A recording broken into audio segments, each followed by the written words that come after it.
So, ito guys, magandang gabi po sa inyo lahat. So, ito guys, bali namili tayo guys. Ayan. Kasi ubos na naman yung ating stocks. Ayan, nagbili po ako ng chicken breast guys. Ayan, bali 2 kilo po yan. Ayan siya. Mahilig po ako dyan guys bumili kasi inaano ko yan sa mga gulay. Tapos ay ito guys, nagbili rin ako ng cucumber. Ayan, at saka bumili rin ako ng kamatis. Saka ito guys, bumili rin tayo ng apple. Ayan guys.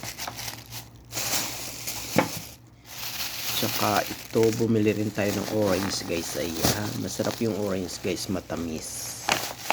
Kasi season yata ng orange ngayon.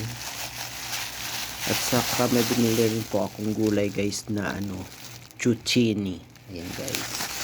Gustong gusto ko to guys. Ayan, ginigisa-gisa ko lang to guys. Ayan, zucchini, masarap po ito guys. At saka meron po tayong biniling ayan, ito naman guys, olive oil po yan. Ayan, yan po yung ginagamit ko guys, olive oil. At saka meron din po ako biniling ito sabon guys, isang pack. Ayan, at saka isang toothpaste.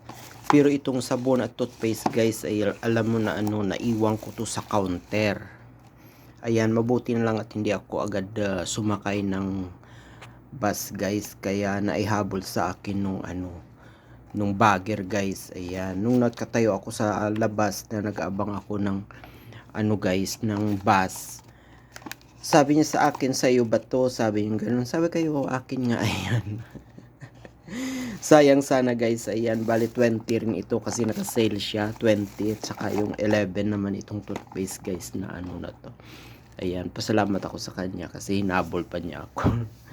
Kaya kung hindi niya ako naabutan guys, wala na. Ayan, so ayan lang po guys yung ating ganap ngayong araw guys. Magandang araw po sa inyong lahat.